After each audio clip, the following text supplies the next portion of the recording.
गांव में शांति थी, सुकून था। हरे भरे खेतों में सूरज उग रहा था। आम के पेड़ों पर पंछी गा रहे थे। यहां रमेश का घर था। वो सबको जानता था, सब उसे जानते थे। जिंदगी सरल थी। हर सुबह रमेश जल्दी उठता था। मुर्गे की बांग उसकी अलार्म घड़ी थी। वो अपने चेहरे पर पानी के छींटे मारता, फिर वो खेतों में चला जाता। ताजी मिट्टी की खुशबू उसके फेफड़ों में भर जाती। अच्छी जिंदगी थी, मेहनत वाली लेकिन अच्छी। रमेश हर दिन खूब काम करता था।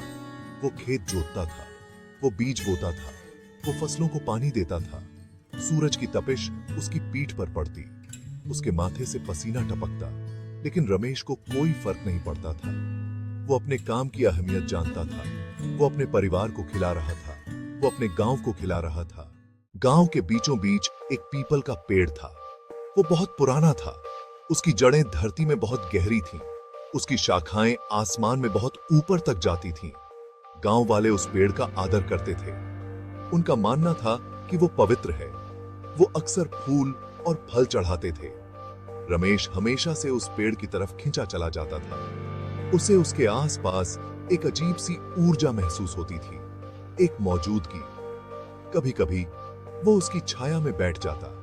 वो अपनी आंखें बंद कर लेता। वो हवा में पत्तों की सरसराहट को सुनता। एक दिन रमेश खेत में काम कर रहा था। उसने पेड़ की तरफ देखा। उसने कुछ अजीब देखा। एक सफेद साया उसके नीचे खड़ा था।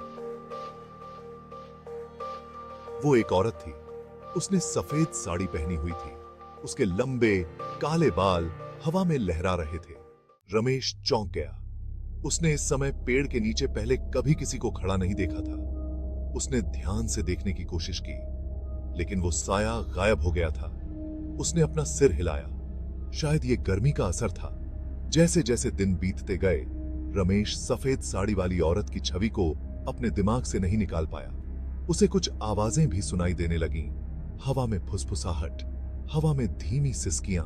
हर आवाज उसे उस पुराने पीपल के पेड़ की तरफ खींचती हुई लग रही थी। एक शाम जैसे ही सूरज डूबने लगा, रमेश को उस पेड़ पर जाने की बहुत तेज इच्छा हुई। उसने विरोध करने की कोशिश की, लेकिन बेकार। कोई चीज उसे बुला रही थी। उसे जाना ही था।